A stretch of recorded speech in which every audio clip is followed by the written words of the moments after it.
एक बार की बात है। एक गरीब औरत थी। उसका नाम आयशा था।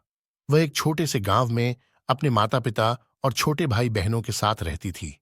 उसके पिता एक किसान थे, लेकिन खेत बहुत उपजाऊ नहीं था और वे अक्सर किसी तरह से गुजारा करते थे।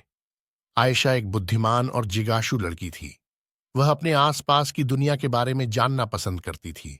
वह एक वैज्ञानिक बनने का सपना देखती थी, लेकिन वह जानती थी कि अपने परिवार की वित्तीय स्थिति के कारण उसे अपना लक्ष्य हासिल करना मुश्किल होगा। एक दिन आयशा के पापा बीमार पड़ गए। वह काम करने में असमर्थ थे और परिवार की आय और भी कम हो गई। आयशा को अपने परिवार की मदद करने के लिए स्कूल छोड़ना पड़ा। आयशा ने अपने परिवार का समर्थन करने के लिए कड़ी मेहनत की। उसने घरों की सफाई और खेतों में काम न करने जैसे अजीब अजीब कम किए।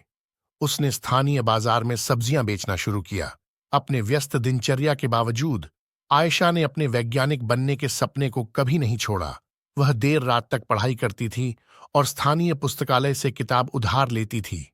उसने घर पर ही अपने स्वयं के प्रयोग करना शुरू कर दिया।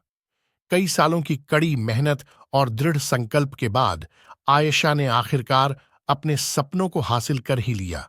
वह विश्वविद्यालय में दाखिला लिया और वैज्ञानिक बन गई। उन्होंने विज्ञान के क्षेत्र में महत्वपूर्ण योगदान दिया। सीख आयशा की कहानी हम सभी के लिए एक प्रेरणा है। यह सिखाता है कि अगर हम अपने दिमाग में रखते हैं और अपने सपनों को कभी नहीं छोड़ते हैं, तो कुछ भी संभव है।